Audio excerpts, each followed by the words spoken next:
신명기 6장 4절에서 9절 저와 여러분이 한 절씩 교독하겠습니다. 이스라엘아 들으라. 우리 하나님 여호와는 오직 유일한 여호와시니 너는 마음을 다하고 뜻을 다하고 힘을 다하여 내 하나님 여호와를 사랑하라. 오늘 내가 내게 명하는 이 말씀을 너는 마음에 새기고 내 자녀에게 부지런히 가르치며 집에 갈 때든지 누워 있을 때든지 일어날 때든지 이 말씀을 강론할 것이며 너는 또 그것을 내 손목에 매어 기호를 삼으며 내 미간에 붙여 표로 삼고 또 내 집 문설주와 바깥문에 기록할지니라. 아멘. 가정의 달을 맞이해서 오늘 두 번째 시리즈 설교를 하려고 합니다. 예고해드린 대로 오늘 부모됨의 의미라는 주제로 말씀을 함께 나누어 보고자 합니다. 생각해보면 우리 모두는 다 과정을 통해 배울 수 있도록 시스템화되어 있다고 생각합니다. 비상함이 있더라도 그 배움이라고 하는 인풋이 없으면 가능성의 알은 깨어지지 않고 그대로 주저앉게 된다. 그래서 우리가 지혜를 얻기 위해 성경 여러 곳을 찾는데요. 그 중에 하나가 전도서라고 하는 책인 것 같습니다. 여러분, 전도서라고 하면 여러분들이 어떤 의미를 갖고 있는지 너무 궁금합니다. 대부분 신앙생활을 조금 하시는 분들은 아마 전도서 하면 생각나는 구절이 헛되고 헛되니 헛되고 헛되다. 아마 이런 구절을 아마 생각하실 것 같습니다. 1장 2절 말씀인데요. 이 헛되다라고 하는 단어는 히브리어 헤벨이라는 단어를 번역한 단어입니다. 근데 이 단어가 뜻하는 것이 숨, 안개, 그 다음에 입김 이런 의미를 가지고 있습니다. 그러니까 실체는 분명히 있지만 이 실체를 잡을 수 없는, 잡아지지 않는 그러한 것에 대해서 설명하고 있죠. 그래서 이 1장 2절 말씀이 헛되고 헛되니 헛되고 모든 것이 헛되다라고 얘기하는 것은 그래서 인생 다 살아보니 정말 아무 의미 없다라고 얘기하는 아마 솔로몬이 썼을 거라고 생각하는데 모든 것을 다 누려본 사람만이 이야기할 수 있는 그런 성경 구절이 아니라 이 구절은 사실은 어떤 것을 이야기하냐면 실체가 있는 것 같지만 결코 사람이 잡을 수 없는 분명한 한계가 있다라는 것을 이야기하는 겁니다. 그러니까 내 능력으로 도저히 닿을 수 없는 어떤 한계가 있다라는 것을 이야기하고 있는 것이죠.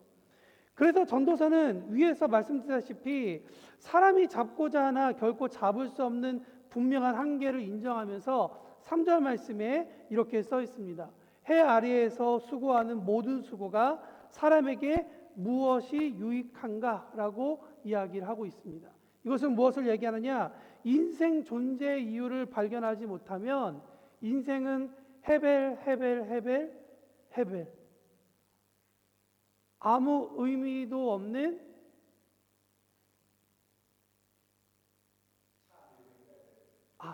차량. 네.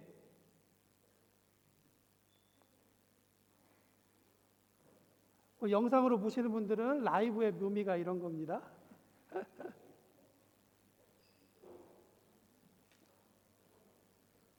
그 안에 제 차도 있는 것 같은데.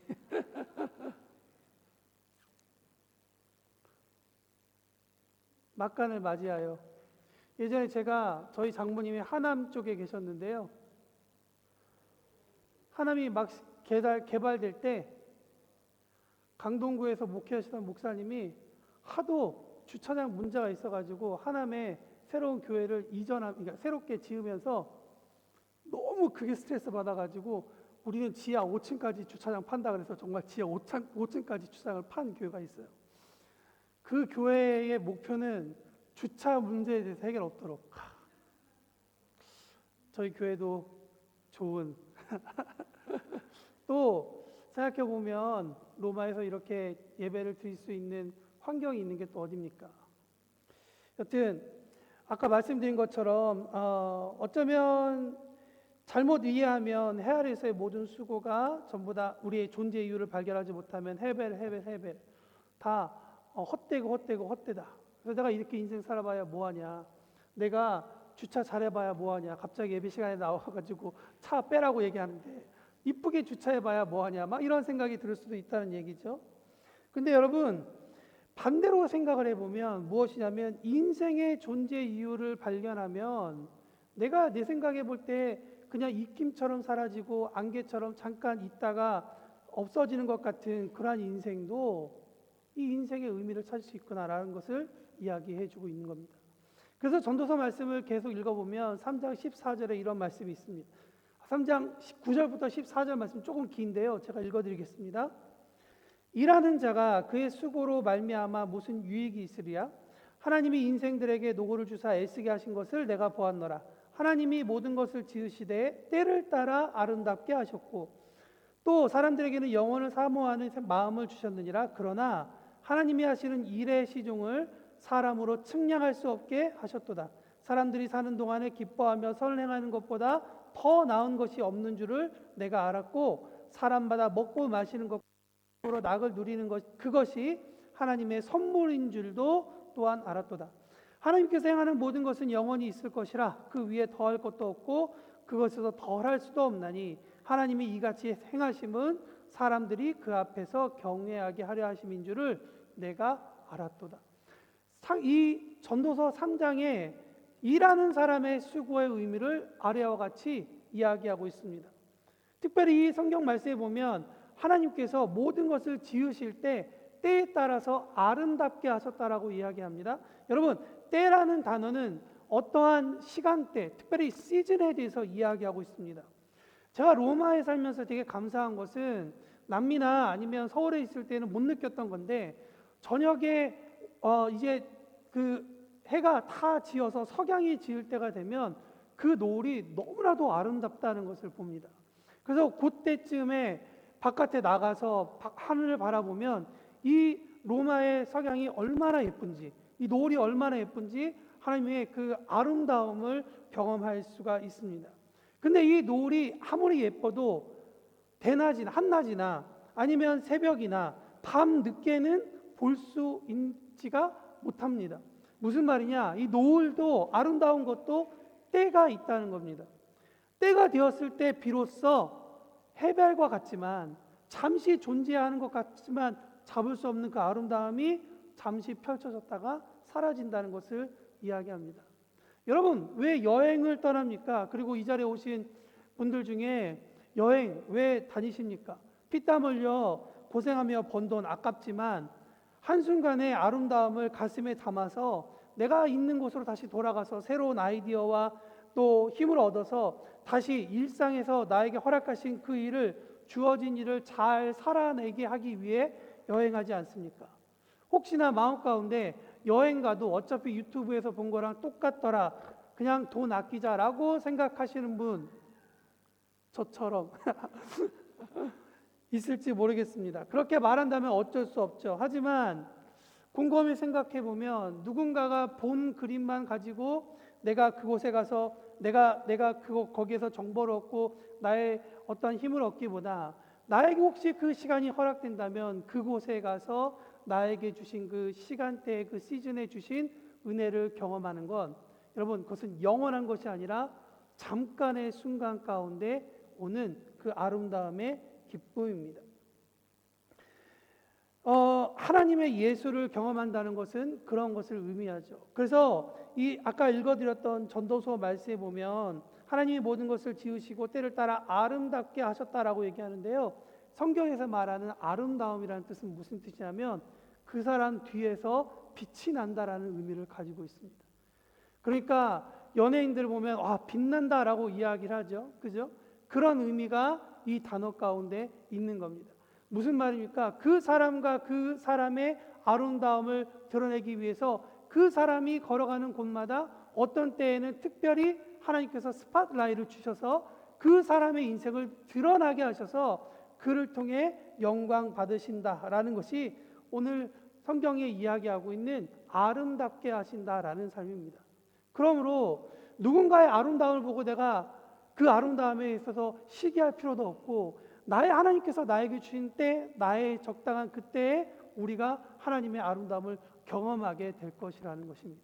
그러니 인생은, 우리가 살아가는 존재는 허무하고 그냥 사라지는 것이 아니라 잠깐 곧 있으면 드러날 그 아름다움의 시간을 기다리는 것이죠.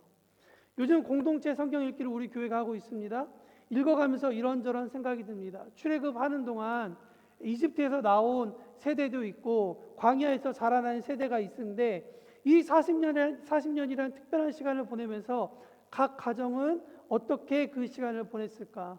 40년이라는 시간을 보면 물리적으로 할아버지와 아버지와 아들 혹은 딸 이 세 개의 가게가 이 가족이 함께 보낼 수 있는 그러한 시간입니다. 그런데 이 40년 시간 동안 어떤 집안은 하나님께서 홍해를 갈라 놓으시고 이스라엘을 출애굽시키셔서 광야에서 많은 것을 허락하셨는데 늘 이집트에서 누렸던 것들에 대해서 불만을 얘기하고 자기가 없는 것을 탓하는 집안이 있었던 반면에 어떤 집안은 하나님께서 주신 모든 것들이 은혜이고 하나님께서 주신 것이 선물이라는 것을 계속 고백함으로써 우리가 지난 몇 주간 나누었던 슬로우보앗 가정과 같은 그런 작은 것에 하나님께서 주시는 은혜를 경험하는 고백하는 그러한 가정도 있다라는 것입니다. 여러분, 제가 이 말씀을 보면서 곰곰이 생각을 해봅니다. 우리 아이들을 정말 잘 키워야겠다, 우리 자녀들을 정말 잘 성장시켜야겠다라고 하는 그런 생각이 듭니다. 그래서 지난주에도 말씀드렸지만 우리 가정 가운데 하나님께서 나 개인적으로 어떤 비전도 주셨겠지만 우리 가정에 어떠한 비전을 주시는지에 대한 꿈을 가지고 살아야겠다라고 생각을 해봅니다. 좀 동떨어진 이야기 같지만 한 가지 말씀을 드립니다. 저는 사람이란 존재가 정말 신기하다고 생각합니다. 자녀들은 부모에게 유전적으로 부모의 것을 받아서 새로운 존재로 태어납니다. 그래서 부모의 DNA를 많이 받죠. 제가 딸 둘이 있지 않습니까? 큰 아이를 처음에 갖고 저는 목소리가 컴플렉스 있는 사람이라 10달 동안 하나님 앞에 기도했습니다. 주님, 제발 우리 큰아이 저 닮아서 허스키한 목소리 나오지 않게 하여 주십시오. 제 아내는 10달 동안 다른 기도했답니다. 주님, 제발 눈만 크게 해주십시오. 열심히 기도했는데 하나님께서 응답해 주신 것 같습니다. 그런데 여러분, 재밌게도 이렇게 물리적으로는 부모의 DNA를 받아서 자녀들이 때로는 부모를 닮아서 이런저런 성격을 가지고 자라나기도 하는 것 같은데 지식만큼은 태어나는 아이마다 전부 다 제로에서 출발한다는 것입니다. 감각적으로 누구는 좀 빠르게 받아들이고 저장하는 속도가 좀 남들과 차이가 있을지 모르겠지만 설교 초반에 말씀드린 것처럼 태어나서 배우지 않으면 그저 깨끗한 사람이 됩니다. 누가 무엇을 어떻게 경험해 주느냐에 따라서 그 사람은, 그 아이의 삶은 여러 가지 지식의 길을 가지고 걷게 되는 것입니다. 조금 돌아서 오늘 설교의 주제로 다시 오기를 원합니다. 과연 부모됨이란 무엇일까? 여러 가지 말씀과 각도에서 오늘 말씀을 함께 나눌 수 있을 것 같은데요. 저는 그 이야기를 전도서와 신명기 말씀에서 좀 찾아보고자 합니다. 제가 생각할 때 부모됨이란 무엇이냐? 인생이 허무하다, 인생이 정말 무슨 의미가 있냐라고 사람들이 해벨할 때 하나님을 아는 부모가 그 아이에게 다가가서 인생은 해벨이 아니라 전도서에서 얘기하고 있는 것처럼 영원한 하나님과 함께 있는 것이다 라고 이야기하는 그 연결고리라고 생각을 합니다. 전도서의 이야기가 그래서 다 허무하다라고 이야기가 진행되는 것이 아니라 천천히 읽어보시면 전도서에는 하나님께서 얼마나 많이 인간의 삶에 개입하시고 계획하시는지에 대한 이야기가 드러나 있습니다. 그래서 전도서에 가장 많이 등장하는 단어 중에 하나가 뭐냐면 알았다라는 이야기입니다. 알게 되었다. 이 알게 되었다라고 얘기하는 것은 창세기에서 가장 먼저 등장했던 단어들 중에 하나, 야다라는 단어입니다. 가르침을 통해 배우게 되었고 깨달게 되었고 내가 경험하여서 알게 되었다. 이 단어는 그래서 누군가 가르쳐주지 않으면 결코 내가 깨우쳐서 알아들을 수 없는, 깨우칠 수 없는 그러한 것임을 강조하고 있는 것입니다. 아프리카에 이런 속담, 격언이 있다고 하죠. 한 아이를 키우기 위해서는 온 마을이 필요하다. 한 아이를 잘 키우기 위해서는 물리적인 부모 한 가정뿐만 아니라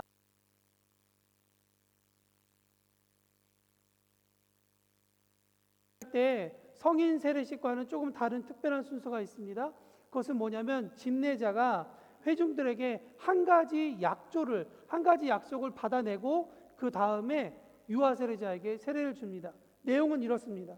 여러분은 하나님의 사랑의 복음을 가르치고 직접 기독교 신앙과 성품의 모범이 되며 하나님의 가족으로서 교제와 기도, 봉사로 지원을 아끼지 않고 이 형제 자매들을 사랑하고 격려하며 도울 것을 약속하십니까? 무슨 얘기입니까? 교회 공동체는 신앙생활을 젊은 부부에게 맡기지 않습니다. 교회 공동체는 한 아이의 신앙생활을 온 교회가 함께 책임을 지고 있는 것입니다. 여러분, 이 얘기는 우리에게 무엇을 말하고 있는가? 기본적인 것을 질문한다고 생각합니다. 그 질문은 하나님의 아들로서 또 이 아이들도 똑같이 하나님을 믿는 신앙인으로서 자녀들이 자라날 텐데 이 아이들에게 과연 우리가 무엇을 해줄 수 있는가? 저는 성경에 여러 가지 구절이 있는데 그 중에 하나를 이야기하라면 오늘 저와 여러분이 함께 읽은 신명기 6장의 이야기를 그 이야기로 들려주고 싶습니다. 4절부터 5절 말씀에 보면 이렇게 써 있습니다. 이스라엘아 들으라. 우리 하나님 여호와는 유일한 여호와시니 너는 마음을 다하고 뜻을 다하고 힘을 다하여 내 하나님 여호와를 사랑하라 라고 이야기합니다. 아까 말씀드렸던 두 아이들 중에 한 명, 여기에 와 있지 않은 아이인데요. 다른 아이가 가끔 밥 먹을 때 식사기도 안 하고 그냥 허겁지겁 먹을 때가 있습니다. 그럴 때 목사인 저는 아주 근엄하게 얘기하지 않지만 아이에게 이야기합니다. 야, 너 하나님한테 까불지 마라. 조그만 거라도 감사하지 않고 하나님한테 안 계신 것처럼 행동하지 마라. 하나님 앞에 까불지 마라. 이야기하면 아이들도 생각합니다. 아, 지금 내가 무슨 순서를 놓쳤구나. 적어도 우리 아이에게 선 하나만큼은 부모로서 긋고 싶습니다. 하나님이라는 존재에 대해서 이 아이들이 마음을 다하고 뜻을 다해 힘을 다해 하나님을 사랑하는 지식이 쌓였으면 좋겠습니다. 제가 왜 하나님을 사랑하는 지식이라고 이야기하고 감정의 단어를 사용하지 않냐면 여러분, 사랑이라는 단어는 지식으로서 전달될 수 있는 게 아닙니다.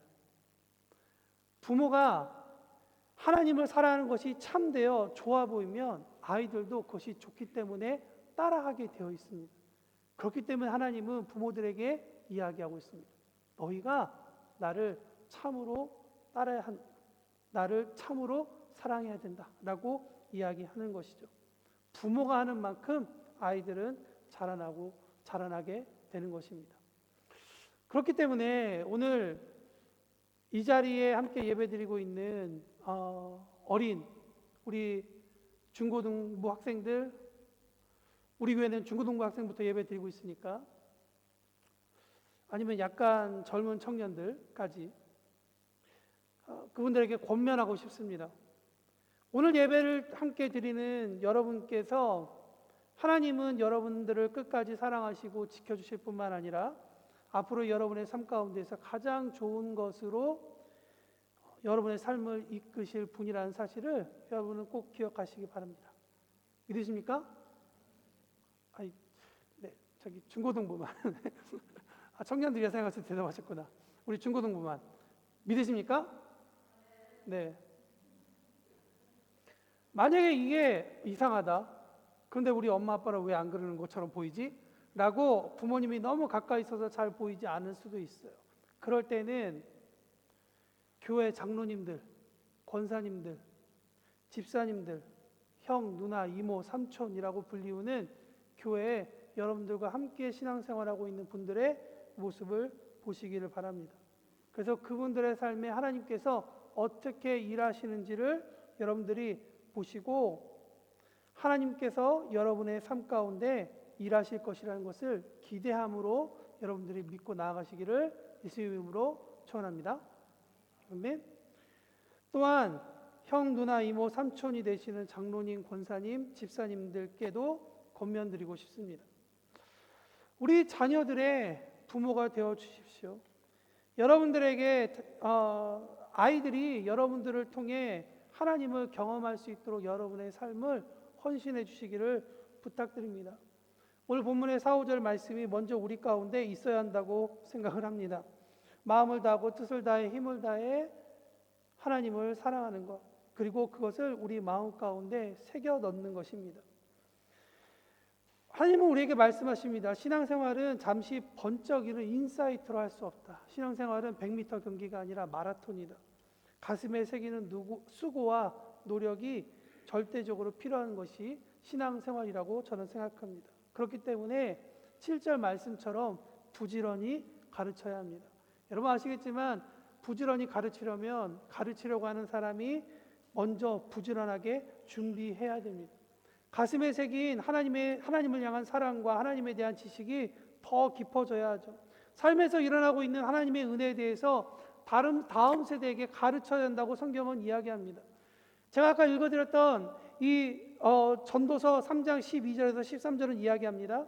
사람이 사는 동안에 기뻐하며 선행하는 것보다 더 나은 것이 없는 줄 내가 알았고 사람마다 먹고 마시는 것과 수고함으로 낙을 누리는 그것이 하나님의 선물인 줄도 또한 내가 알았다. 여러분 무슨 말이냐면 요즘 우리가 읽고 있는 이 민수기 이야기를 보면 광야에서 태어난 세대들이 아침과 저녁에 불기둥과 구름기둥 그리고 만나와 메추라기 그들이 걸어가고 있는 헤어지지 않는 신발 옷을 보면 그 놀라운 기적과 선물을 보면서도 부모들이 그것이 하나님께서 주신 선물이다라는 것을 설명하지 않으니까 그것이 하나님께서 주신 은혜였다는 것을 모르고 그들의 부족함에 대해서만 계속 부족하다 없다만 얘기하고 있었다는 거예요.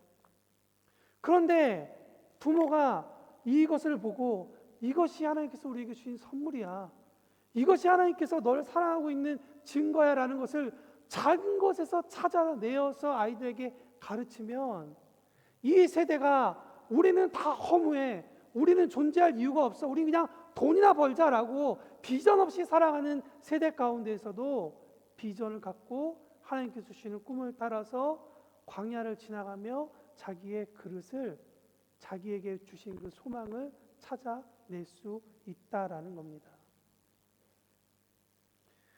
아까 말씀드렸지만 한 사람을 키우기 위해 한 마을이 필요하다고 그랬잖아요. 여러분 자녀 하나를 키우는데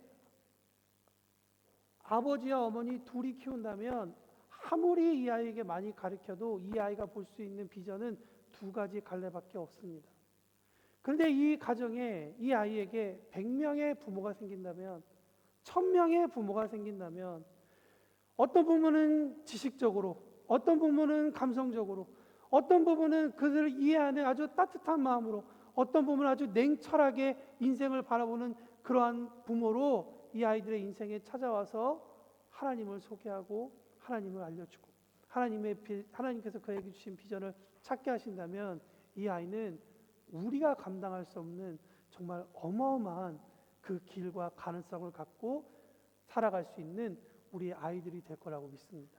그러니 우리 아이들을 잘 키워주십시오. 우리 아이들이 잘 성장할 수 있도록 나도 함께 그런 부모가 되기를 예수님의 이름으로 부탁드립니다. 한 가지 제안을 드리고 싶습니다. 이번 주 한 주간 사는 동안 여러분 가훈 있으십니까? 집에? 옛날엔 가훈이라는 게 있었죠. 집에 들어가면 믿음, 소망, 사랑 뭐 이렇게 있기도 하고, 인터넷 찾아보니까 어떤 학교에는 급훈이 이렇게 있다 그러더라고요. 우주 정복 뭐냐? 우리는 주말에 정석을 복습한다. 한국에서 공부하시는 분들은 아시죠? 말도 안 되는 짓이죠. 그런 거 하나쯤 만들어 봤으면 좋겠다라는 생각이 듭니다. 그 말씀 하나를 보면서 아이들이 왔다 갔다 지나갔다 오면서 아 그렇지, 하나님이 우리 가정 가운데 이렇게 일하시고 계시지, 우리가 비록 광야를 지나가고 있지만 우리의 삶은 여기서 끝나는 것이 아니지, 의미가 있겠지라고 믿음으로 고백하지 않을까 생각이 듭니다. 그래서 한번 이번 주 만들어 보시고, 제가 기억할지 모르겠지만 다음 주에 한번 시간 있을 때 그래서 가훈은 어떻게 정했어? 한번 얘기해 보시고 우리 가족에게 어떤 말씀으로 살아갈지를 한번 나누는 저와 여러분이 되었으면 좋겠습니다. 말씀을 마칩니다. 제가 공부하는 그 사이트에서 보니까 심리학 사이트인데요. 이런 얘기가 있더라고요. 역할에 집착할수록 삶이 고통스럽다. 한국 부모들이 많이 그런 것 같아요. 아이들 잘 키우고 싶으니까 나하고는 다른 1등 부모의 샘플을 보고 똑같이 따라 하려고 하는 모습이 있죠. 그러다 보니까 부모들이 쉽지 않아요. 부모를 잘 키우고 싶은데 그 역할을 웬만큼 감당하기가 어렵습니다. 그러다 보니까 부모 스스로도 자기 스스로 자신을 평가합니다. 그렇지만 세상은 1등부터 꼴등까지 순서가 있는 것이 아니라 각자의 삶의 방향에서 앞으로 모두 나아간다면 모두가 다 1등하는 것이 인생 아니겠습니까? 이 이야기는 저희 이야기가 아니라 돌아가신 이어령 선생님께서 한번 말씀하신 그러한 부모이죠. 오히려 최고의 부모가 되기보다 하나님 앞에 예배하고 하나님을 두려워하고 하나님 앞에 지혜를 구하는 모습을 본다면 이 세상을 디자인하시고 디테일하게 이 세상을 지금도 이끌어 가시는 것을 믿는, 하나님을 믿는 우리의 믿음이 그 하나님께서 우리 자녀들에게 가장 좋은 지혜, 가장 좋은 선한 것들을 주지 않으시겠습니까? 부모의 역할은 언제까지일까요?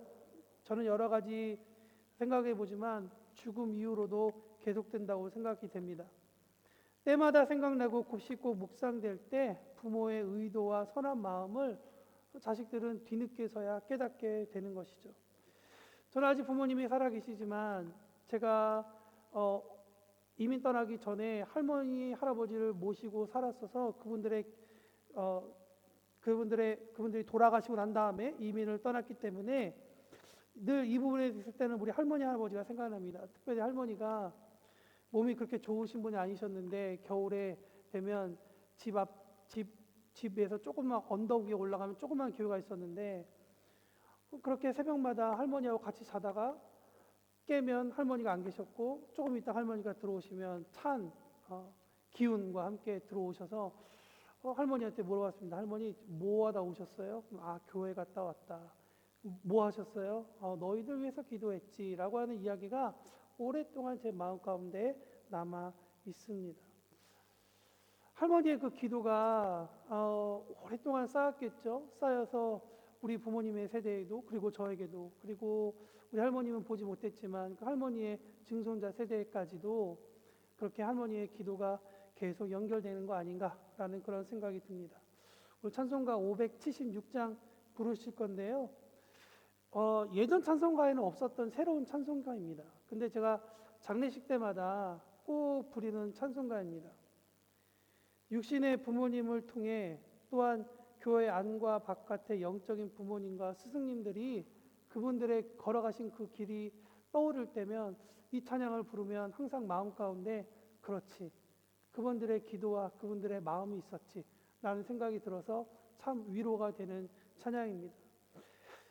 여러분, 우리도 길을 만드는 사람이고 그 길을 함께 걸어가는 사람들입니다. 부모됨이란 내가 육신적으로 자녀를 다 낳아서 내 자식, 나의 자녀들은 아니겠지만 그러나 그리스도 안에서 함께 기도로 우리 아이들을, 우리 다음 세대를 다 품을 때 하나님께서 우리 가운데 놀라운 일들을 행하시리라 믿습니다. 오늘 어버이 주일을 맞이하여 부모님께 감사하는 하루가 되기를 바랍니다. 지금까지 살아오는 동안 어릴 때에는 우리에게 인간되라, 인간의 기본 도리를 가르쳐 주시고 하루하루 견딜 수 있도록 우리에게 힘을 주셨고 신앙을 가셨던 분들은 우리에게 오랫동안 기도를 통해 우리의 삶을 지금까지 올 수 있도록 도와주셨다 믿습니다. 우리 부모님께 감사할 수 있는 하루가 되었으면 좋겠고요. 아직 예수님을 믿지 못한 부모님이 있으시다면 우리 부모님을 위해서 기도하시고 함께 영접하여 정말 하늘 소망을 품을 수 있는 우리 모두가 되기를 바랍니다. 우리 찬송가 576장 함께 찬양하시겠습니다.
나도 우리 그런 부모가 될 수 있도록 하나님 우리의 삶을, 우리의 존재의 이유를 다시 한 번 더 아름답게 하여 주십시오. 우리 그런 마음으로 1분 동안만 다 같이 기도하겠습니다. 사랑의 주님, 주님 앞에 기도하며 나아갑니다. 이 시간에서 순간을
우리 어버이 주일을 맞이하여 여러 가지 부모됨에 대해서 생각하고 또 되돌아보면 우리에게 참 좋은 부모님을 주셔서 너무나도 감사를 드립니다. 주님, 당신께서 허락하신 이 아름다운 관계들과 이 사랑들을 우리만 누리고 끝나는 것이 아니라 다음 세대에게로 연결되어져서 다음 세대가 더욱더 하나님의 사랑과 또 하나님에 대한 그 넓으신 선물과 같은 은혜를 우리 부모를 통해 또한 이모 삼촌들을 통해 알아갈 수 있도록 우리의 삶을 사용하여 주옵소서. 더 하나님을 알아갈 수 있는 귀한 은혜를 우리에게 주시사 성령 충만함을 통해 낮과 밤 상관없이 잘 때나 깰 때나 주님의 깨워주심을 통해 우리가 더 알 수 있도록 은혜 베풀어 주옵소서.